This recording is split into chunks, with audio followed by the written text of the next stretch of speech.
Solo una oración puede curar tus heridas. Una oración puede llenarte de vida. Una oración abre las puertas de los cielos. Una oración puede curar al enfermo. Solo una oración.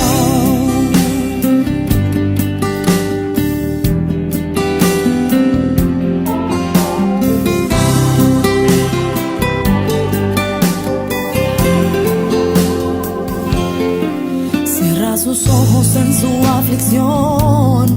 Ya se ha olvidado que tiene dolor. Cambió su rostro y se llenó de paz. Mira y sonríe y se